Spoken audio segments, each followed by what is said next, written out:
David Chen, ang lalaking walang katulad. Kabanata 76. Nagngangalit ang kanyang mga ngipin, tumango lang si Qui Ji Yuan, nakilala ko ang Tiger Master. Ang mga salita ni Qui Ji Yuan ay hindi maliwanag. Pagkatapos ng lahat, nakita niya si Lin Chanho, ngunit hindi niya kilala si Lin Chanho. Originally, lumuhad ka lang at humingi ng tawad, pero ayaw mong manloko sa labas gamit ang pangalang Tiger Lord. Dahil iyon ang kaso, wala ni isa sa inyo ang gustong umalis ngayon. Ang mga salita ni Binzi ay may bahid ng panginginig, na nagpalamig sa mga lalaking ito na hindi alam ang taas ng langit. Hahaha, kayong mga balimatards, alam nyo ba kung sino itong nasa harapan ninyo?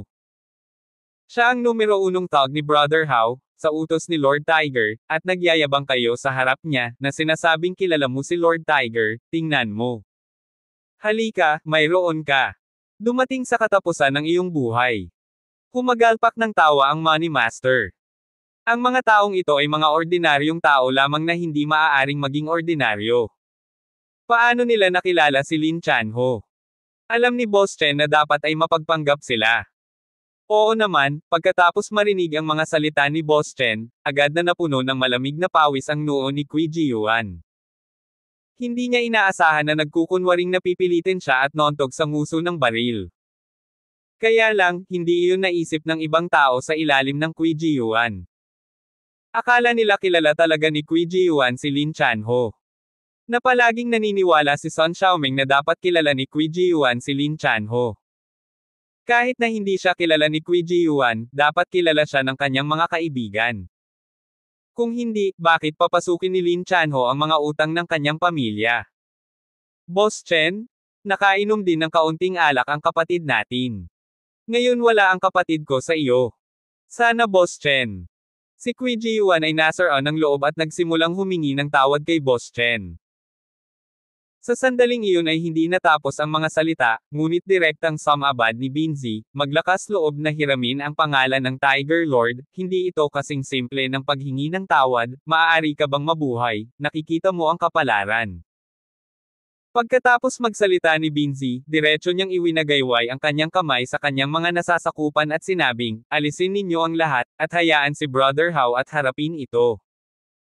Hindi nagtagal, direktang pinalibutan sila ng mahigit 100 masasamang magnanakaw, na naging sanhi ng pagbabago sa takot ng mga mukha ni Qui Ji Yuan at Sun Xiaoming. Si Zhang Tongjian sa sulok ay lalong nanginginig sa oras na ito, ang kanyang pantalon ay basa, at ang kanyang mga kamay ay mahigpit na nakahawak sa manggas ni David. Isa lang siyang college student na kakagraduate lang at hindi nagtagal. Hindi pa ako nakakita ng ganoong eksena noon, at ngayon ay takot na takot ako. Nang makitang ganoon si Zhang Tongjian, tinapik siya ni David sa balikat at sinabing, relax, okay lang. Hindi nagtagal, dinala si Qui Ji Yuan at ang iba pa sa opisina ni Hao Chunlei.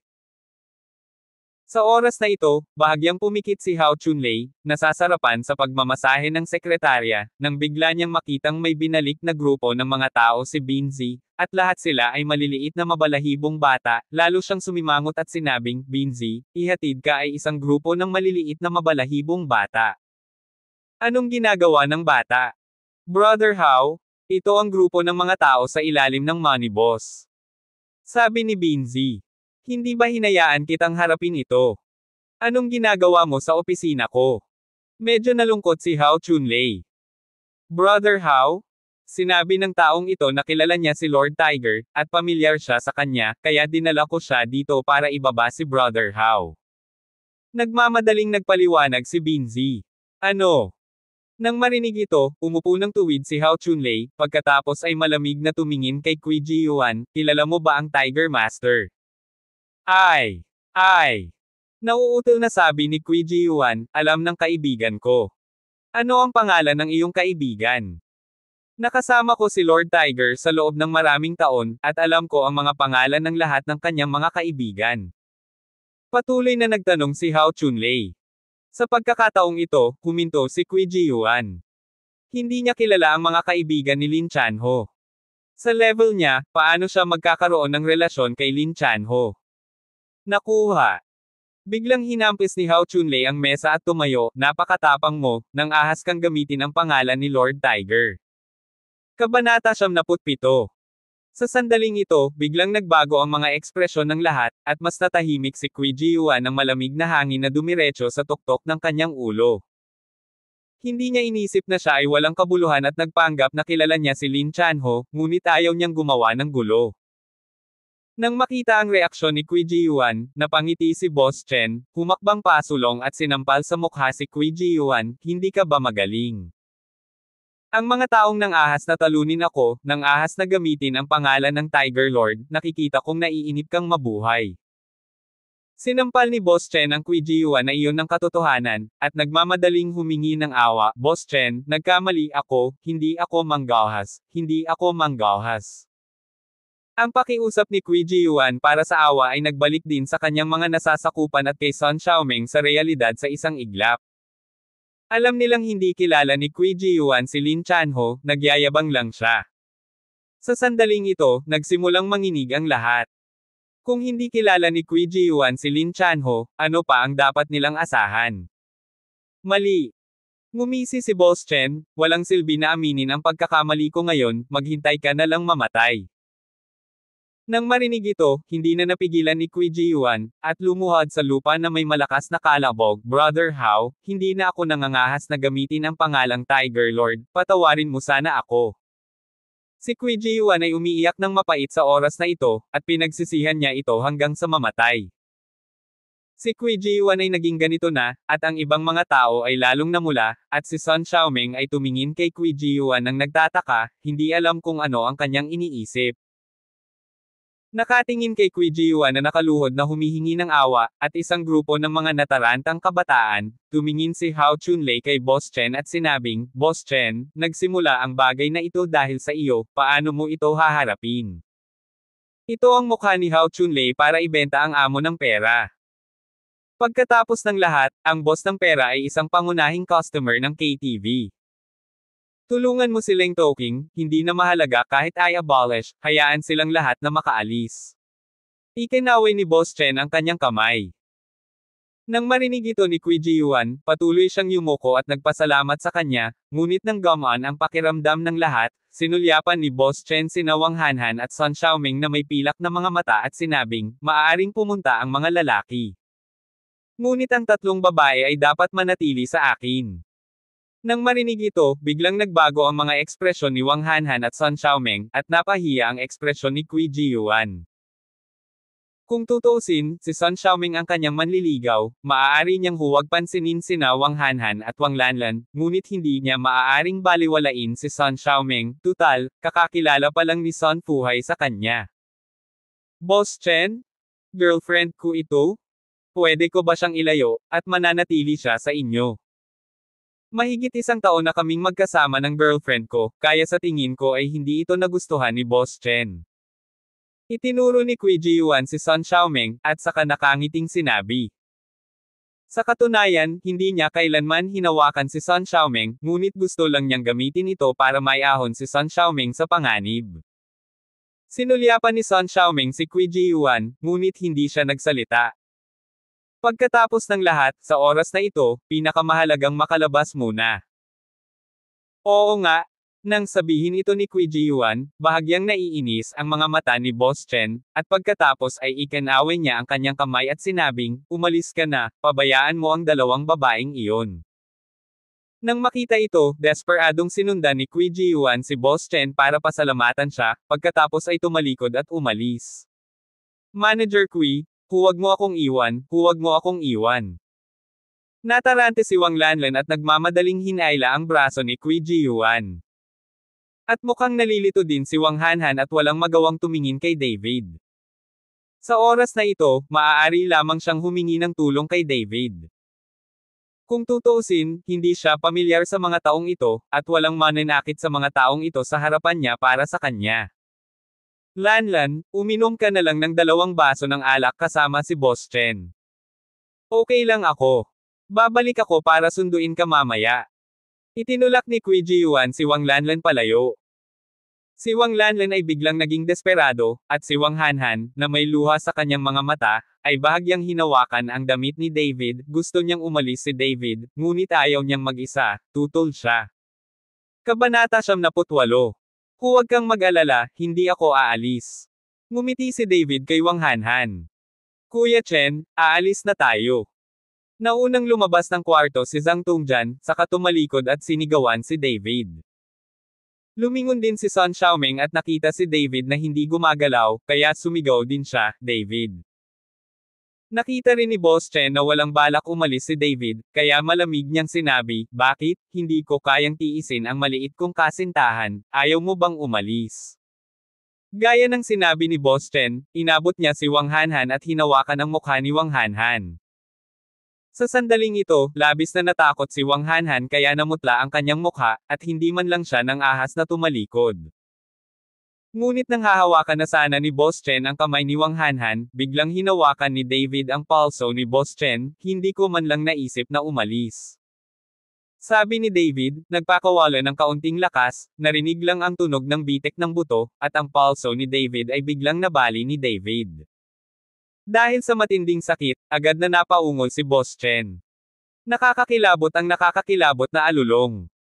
Paralisado, nabali ang kamay ko, bitawan mo, o papatayin kita, at paglaruan ang girlfriend mo.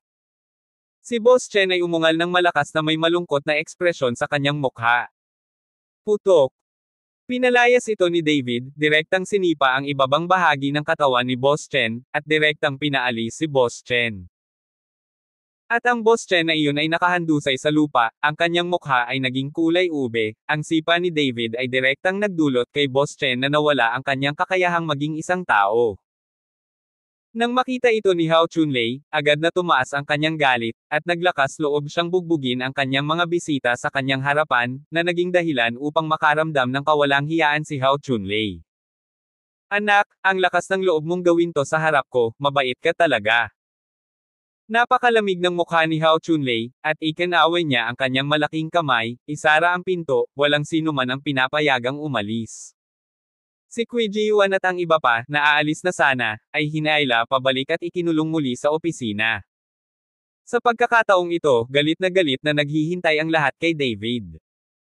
Kung hindi nagpanggap si David na pinilit siya, aalis na sila ngayon.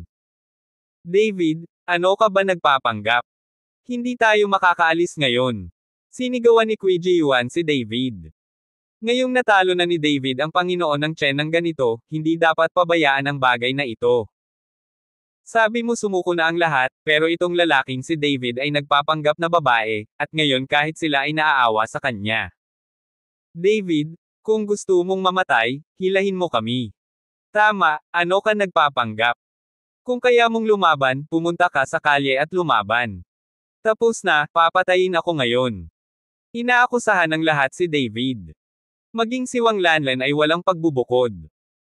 Bagamat siya ay naiwan ay may dala siyang isang baso ng alak, at kung hindi niya magawa, siya ay makitulog sa kanya, at maaaring lumipas na, ngunit ngayon, natalo niya ang mga taong ganito. Natatakot akong hindi ito malulutas ng pagtulog.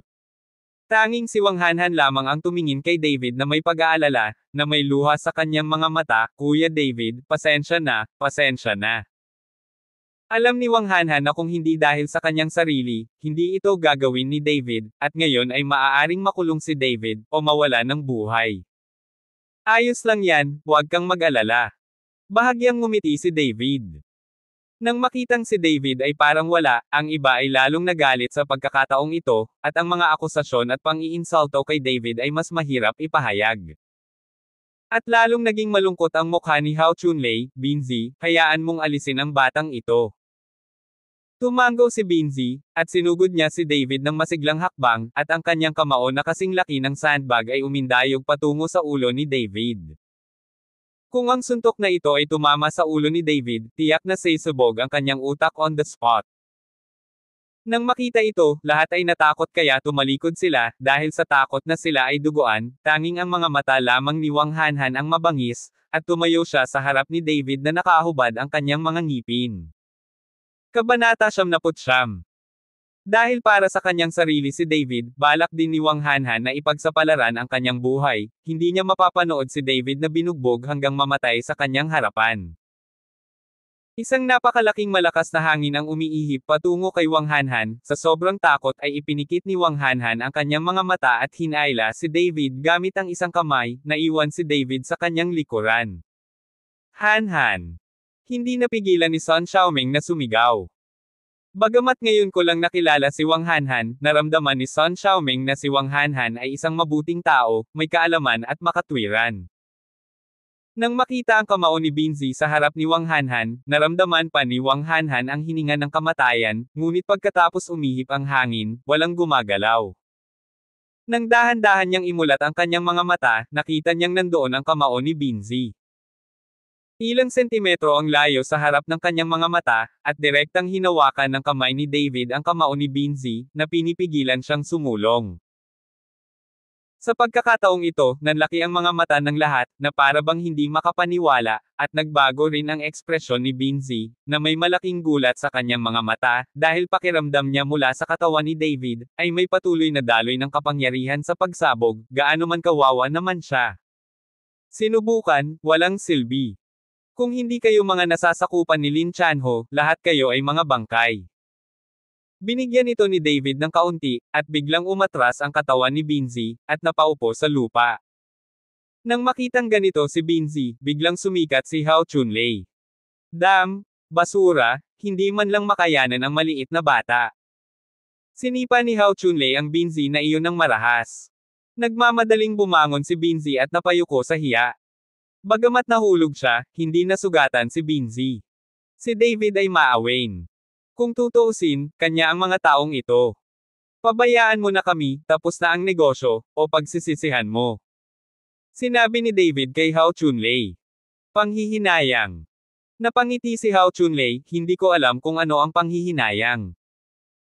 Pagkatapos magsalita ni Hao Chunlei, bumukas ang pinto, at nagsilabasan ang 12 ng mga tao na may dalang mga machete, direktang nakapalibot kay David at sa iba pa. Isang dosenang tao lang ang nakapaligid, at sila ay nakahubad. Bagamat lahat sila ay mabangis, ngunit na-control ni Qui Jiyuan at ng iba pa ang kanilang sariling mga katawan. Ngunit sa sandaling ito, napapaligiran ng 12 ng mga tao na may hawak na matingkad na machete, at naramdaman ang lamig mula sa machete, si Qui Jiyuan at ang iba pa ay natakot lahat. Ilang tao ang nahimete sa takot sa lugar, at maraming tao ang direktang umihi. Kahit si Qui Jiyuan ay hindi naligtas, ang kanyang pantalon ay nabasa. Anak, pwede na kitang i-chop ng minced meat, naniniwala ka ba? Malungkot na sabi ni Hao Chunlei. Mukhang narinig ko na hindi ka pinahintulutan ni Lin Chanho na lumaban at pumatay, at hinayaan kang magnegosyo ng seryoso, ngunit may malaking bagay ka ngayon, bakit hindi mo tanungin si Lin Chanho para sa mga tagubilin? Mahinahong tanong ni David. Natigilan sandali si Hao Chunlei, pagkatapos masulyapan si David, nag-alinlangan siya sandali, at pagkatapos ay sinabi sa kanyang nasasakupan, alagaan mo sila, hindi dapat bumitaw ang isa, pumunta ako sa Tiger Lord para tumawag. Pagkatapos magsalita ni Hao Chunlei, kinuha niya ang kanyang telepono at nag-walk out. Nang makita si Hao Chunlei na pumunta para magtanong kay Lin Chanho para sa mga tagubilin, si Qui Jiyuan at ang iba ay napaikot ang kanilang mga mata sa takot. Dapat mong malaman na ang reputasyon ni Lin Chanho sa Horrendel ay napakasama. Isa siyang mamamatay tao at walang awa na master. Kung talagang naaabala si Lin Chanho, wala sa kanila ang mabubuhay, hindi lamang sila mabubuhay, ngunit sila ay pahihirapan hanggang mamatay. David, paralisado ka? Mamamatay tayong lahat, huwag mo nang isipin ang buhay, kailangan mong mag-recruit ng Tiger Lord, tapos na tayo. Nakita ni Qui Jiyuan na tinawag ni Hao Chunlei si Lin Chanho, kaya tinitigan niya si David at nagmura. Kabanata 100. Kumunot ang noo ni David, at isang malamig na kislap ang lumitaw sa kanyang mga mata habang nakatingin kay Qui Jiyuan, biglang naramdaman ni Qui Jiyuan na parang nahulog siya sa isang kuweba ng yelo, at sa sobrang takot ay mabilis niyang itinikom ang kanyang bibig. Ayoko pang mamatay, Dad. Dad!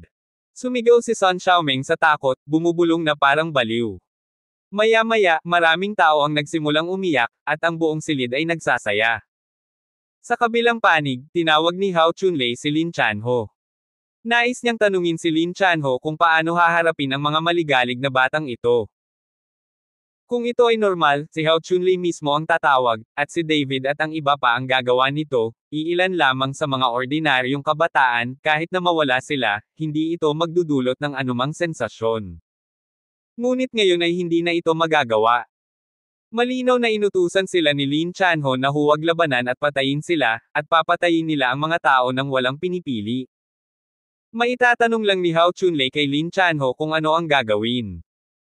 Sa oras na ito, natutulog na si Lin Chanho. Matapos matanggap ang tawag mula kay Hao Chunlei, humikab siya at sinabing, "Monkey, gabi na, may nangyari ba sa KTV?" Master Hu, may ilang maliliit na mabalahibong bata na nagkakagulo sa KTV at sinasaktan si Binzi. Masyadong mayabang. Gusto kong tanungin si Master Hu, kung maaari mong alisin ang mga taong ito. Maingat na tanong ni Hao Chunlei. Boy! Sumimangot si Lin Chanho, sino sila? Galing ba sila sa Chilonggang? Sa reputasyon ni Lin Chanho sa Horendel, walang nang ahas na gumawa ng gulo sa kanyang teritoryo, maliban kung miyembro ito ng Chilonggang. Kung tutuusin, si Feng Sihai ay nasugatan lang ni David kanina. Ngayon, hindi imposibleng guluhin ng Chilonggang ang kanilang Juyitang. Hindi, ito ay isang grupo lamang ng mga tulalang kabataan na nagsasabing nagtatrabaho sila sa ilang kumpanya ng pamilyang Su. May isang lalaking nagngangalang David na nanakit kay Binzi. Sabi ni Hao Chunlei. Nang marinig ang mga salita ni David, tumalon si Lin Chanho mula sa kama. Unggoy, magmamadali na ako, huwag mong gawin sa akin ito, hintayin mo lang ako. Pagkatapos magsalita ni Lin Chanho, ibinaba niya ang telepono at tumakbo palabas. Narinig ni Hao Chunlei ang nag-aalalang boses ni Lin Chanho, puno ng pagdududa ang kanyang mukha, ngunit nagsalita na si Lin Chanho, kailangan niyang makinig. Pagbalik ko sa opisina, ang baho ng opisina. Depende sa. Pinisil ni Hao Chunlei ang kanyang ilong, buksan ang bintana, napakaraming bagay. Hindi nagtagal ay bumukas ang bintana, at bumuga ng sariwang hangin, na nagpabango sa silid. Sinabi ni Lin Chanho na dapat siyang maghintay ng tapat, ngunit may wagayway lamang ni Hao Chunlei ang kanyang kamay at hayaan ang mga talam na lalaki na umatras upang hindi makita ni Lin Chanho. Ipinaalam ko na sa Tiger Lord, at darating ang Tiger Lord mamaya. Kung mayroon kang anumang huling salita, maaari kang umalis muna. Si Hao Chunlei ay malamig na tumingin kay David at sa iba pa, na may ngiti sa gilid ng kanyang bibig. Nang marinig nila na paparating na si Lin Chanho, sa pagkakataong ito si Qui Jiuan at ang iba pa ay muling nasigla. Ang kaninang medyo tahimik lang ay naging mga alulong at alulong sa isang iglap. Sino si Lin Chanho? Lahat ng Horendel, kahit 3 taong gulang na bata, alam na iyon ang diablo na pumatay ng hindi kumukurap. Kuya Hao, ito lang ang kamay ni David, wala itong kinalaman sa atin, hayaan mo na tayo. Si Qui Jiuan ay muling lumuhad kay Hao Chunlei.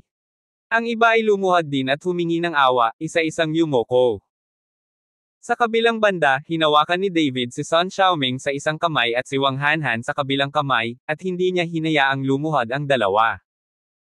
Gaano man ang tingin ni Sun Xiaoming sa kanyang sarili, kung tutuusin, mabuting tao si Sun Fuhai at inaalagaan niyang mabuti ang pamilya ni David. Hindi mapapansin ni David si Sun Xiaoming. Nang makitang hindi nakaluhod si David, gusto siyang pag-alitan ni Hao Chunlei, ngunit naalala ang payo ni Lin Chanho, nilunok ni Hao Chunlei ang mga salita. Pagdating ni Lord Tiger, ang gaganda mo, tapos titingnan ko kung royal ka pa. Napaisip si Hao Chunlei sa sarili. Abangan ang susunod pang mga kabanata ng David Chen, ang lalaking walang katulad. Please subscribe to my YouTube channel and don't forget to like and share. Thanks for watching.